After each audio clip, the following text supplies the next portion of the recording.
Good morning everyone, have a nice day. Vivekananda school की online class में आप सभी का बहुत बहुत हार्दिक स्वागत है। और आज हम यहाँ बात करेंगे क्लास 10th की। क्लास 10th के अंदर आज अपना चैप्टर है चैप्टर नंबर 11 और चैप्टर नंबर 11 का नाम है कार्य तथा ऊर्जा। इस चैप्टर के अंदर अपन पढ़ेंगे कि कार्य क्या होता है और ऊर्जा क्या होती है, इसके बारे में अपन इस चैप्टर के अंदर पढ़ेंगे। ठीक है, तो लेट्स हम स्टार्ट करते हैं इस चैप्टर के बारे में। सबसे पहले मैं आपको बता दूं हमारा टॉपिक है कार्य।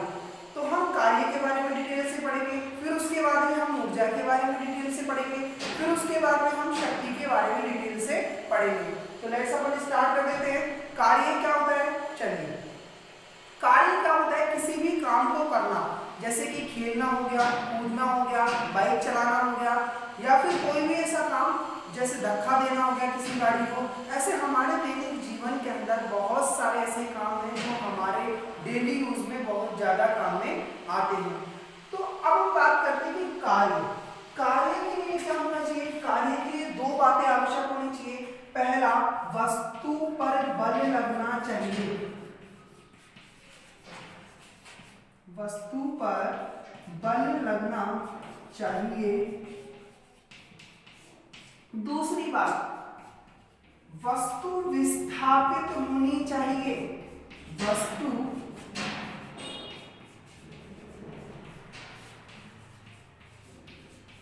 विस्थापित होनी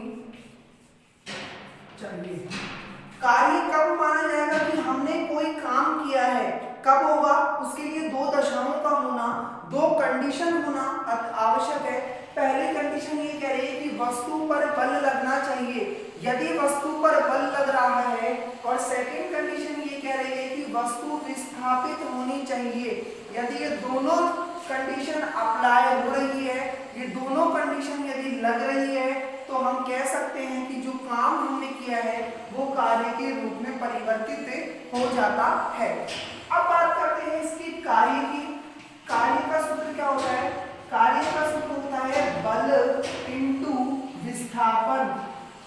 बल गुणा विस्थापन को ही हम क्या बोलते हैं, कार्य बोलते हैं।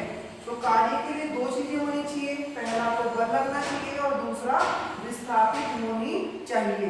अब चलिए बात करते हैं, तो कार्य का सूत्र है बल इंटू विस्थापन।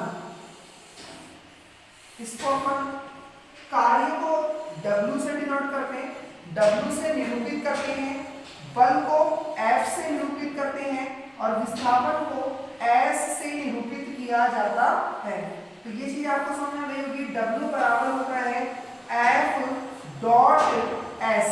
इन दोनों का जो गुणनफल होता है इसी को ही हम क्या बोलते हैं, कार्य कहते हैं। अब देखो W बराबर, फिजिक्स के अंदर क्या होता है कि जो डॉट होता है, जब भी हम डॉट को हटाते हैं तो इसके बदले में हम cos थीटा लगाते हैं। तो जैसे ही हमने इस डॉट को हटाया तो यहाँ हो जाएगा Fs cos थीटा। ये चीज आप सभी को समझ आ गई होगी। तो W बराबर हमारे पास सूत्र हो गया Fs cos थीटा। अब मान लो थीटा की कंडीशन होती है, यदि मान लो पहली कंडीशन थीटा बराबर 0 डिग्री हो, थीटा बराबर कितना हो, कोण कितना बन रहा हो, 0 डिग्री बन रहा हो। तो यदि कोण 0 डिग्री बन रहा है तो हम यहाँ पर लिखेंगे W बराबर Fs, जहां पर भी हमको थीटा मिलेगा वहां पर हम क्या लिख देंगे, 0 लिख देंगे। तो हम ये लिखेंगे Fs cos 0। ये बात आप सभी को समझ आ गई होगी। अब देखो तो W बराबर आप सभी को पता होना चाहिए कि cos 0 का मान कितना होता है, 1। तो हम 1 को किसी भी संख्या से गुणा करेंगे, हमारे पास यहाँ हो गया Fs, तो एज इट इज आ जाएगा। और cos 0 का मान कितना होता है, 1। ये बात आप सभी को समझ आ गई होगी। अब देखिए W बराबर 1 को हम इससे गुणा करेंगे तो हमारे पास क्या हो जाएगा, W बराबर Fs। तो ये बात आप सभी को समझ आ गई होगी। अब आगे अगली कंडीशन देखते हैं।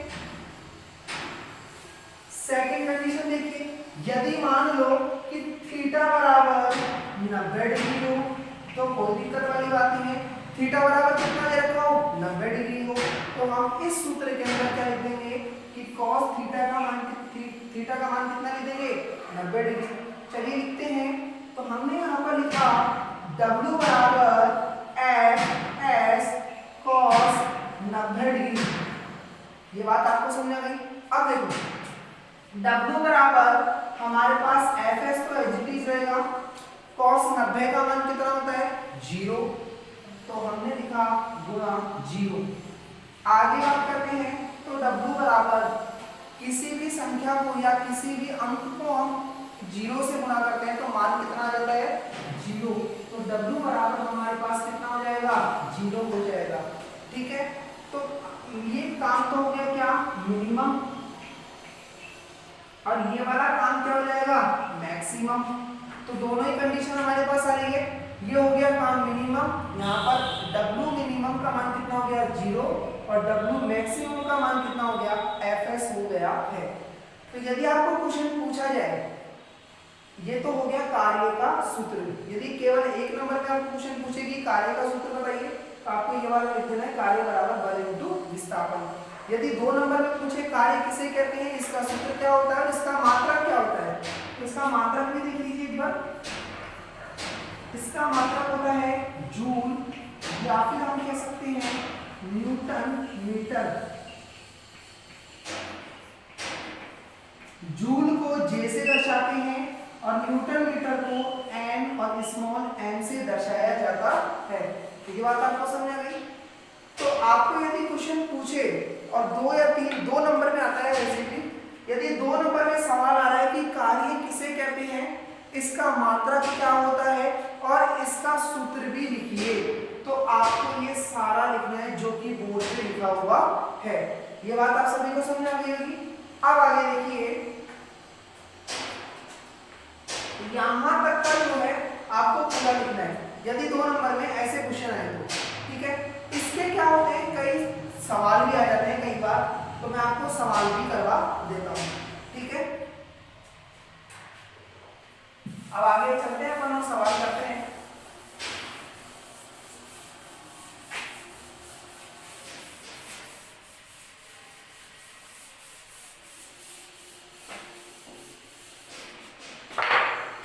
एक सवाल है और कह रहा है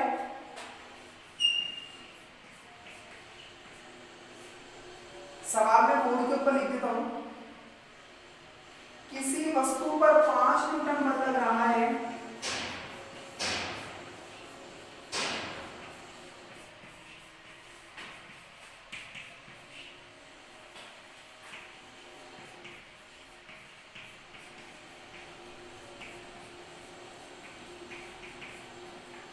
किसी वस्तु पर 5 न्यूटन बल लग रहा है, बल की दिशा में वस्तु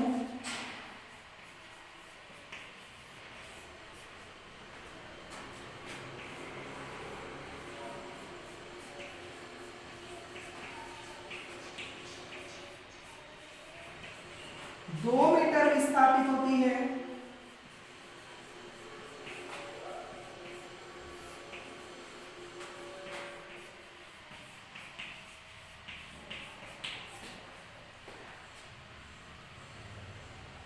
यदि विस्थापन होते समय, आगे की जरूरत नहीं है, केवल इतना ही लिख दो, तो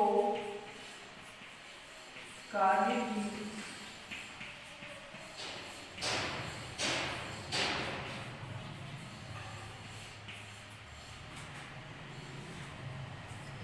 सवाल क्या कह रहा है, सबसे इंपॉर्टेंट है सवाल पर फोकस करना कि सवाल कह रहा क्या है। ठीक है, यदि आपको सवाल समझ में आ गया कि सवाल कहना क्या चाह रहा है, तो उसका सॉल्यूशन करना कोई बड़ी बात नहीं है। चलिए पढ़ते सवाल को पढ़ रहा हूं मैं, ध्यान से देखना। किसी वस्तु पर 5 न्यूटन बल लग रहा है, बल बल आप सभी को पता है कि बल को हम किससे दर्शाते हैं F से। तो यहाँ सवाल कह रहा है कि 5 न्यूटन बल लग रहा है और आगे सवाल कह रहा है कि बल की दिशा में वस्तु 2 मीटर विस्थापित होती है, तो कार्य की गणना आपको करनी है। कभी भी आपको समीकरण के अंदर यदि सवाल दिया हुआ है तो सबसे पहले हम क्या करते हैं, जो हमारे पास दिया हुआ है उसको हम एज इट इज उसके अंदर उतार लेते हैं।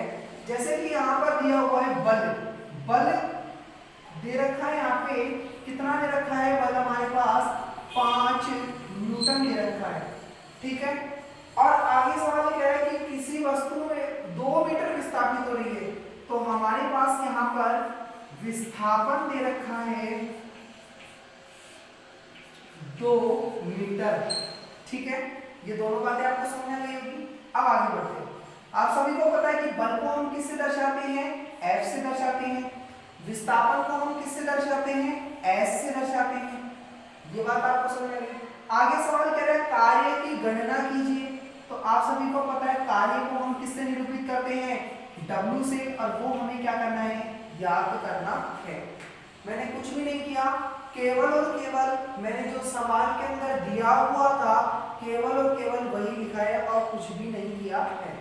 अब आप सभी को पता है कि कार्य का सूत्र क्या होता है, कार्य बराबर होता है बल इंटू विस्थापन, यही होता है सूत्र, पेपर में पढ़ा था।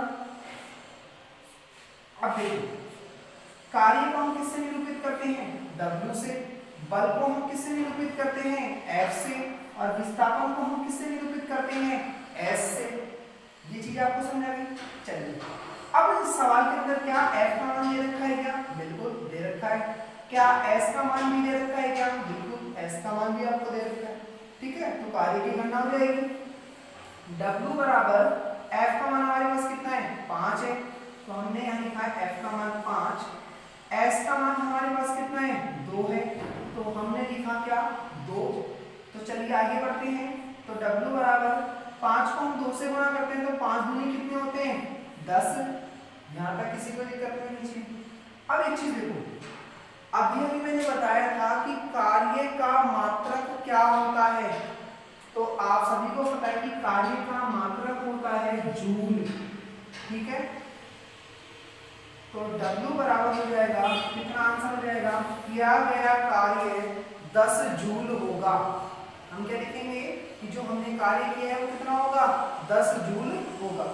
अब इसमें एक चीज और देख लेना, कई बार क्या होता है सवाल के अंदर कंफ्यूजन कैसे हो जाता है। बल तो आपको दिया हुआ होगा, यदि सवाल डायरेक्ट आपको दिया हुआ है, वो कह रहा है कि एक मेज से दूसरी मेज पे यदि कोई वस्तु रख रहा है, समझना बात को ध्यान से, यदि एक मेज से उठा करके दूसरी मेज के ऊपर कोई वस्तु रख रहा है तो विस्थापन को हम S से निरूपित करते हैं। ये बात समझ आ गई, किससे निरूपित करेंगे अपन, S से। अब यदि मान लो वो कह रहा है कि धरती से 50 किलो का वजन यदि उठाया जा रहा है, ध्यान से सुनना मेरी बात को, यदि धरती से 50 किलोमीटर का वजन उठाकर अपने कंधे पर रखता है तो विस्थापन को H से निरूपित किया जाता है। ये दोनों ही बात आपको ध्यान रखनी है। यदि एक स्थान से दूसरे स्थान पर वस्तु विस्थापित हो रही है तो S से निरूपित करेंगे विस्थापन को। यदि जमीन से उठाने की या नीचे से उठाने की कोई बात चल रही है तो विस्थापन को हम किससे निरूपित करते हैं, H से निरूपित करते हैं। तो ये दोनों ही आपको सब बात समझ में आएगी और इसी तरीके के आपको क्वेश्चन मिलेंगे और आप एक दो उदाहरणों की ओर प्रयास करोगे तो आपको ये सारे सवाल समझ में आ जाएंगे, ठीक है। तो आज की क्लास मैं उम्मीद करता हूँ कि आपको पढ़ाया हुआ बेहतर तरीके से समझ में आ गया होगा। तो आज की क्लास अपन यहीं स्टॉप करते हैं। Thank you for everyone, see you again next day. Okay, thank you.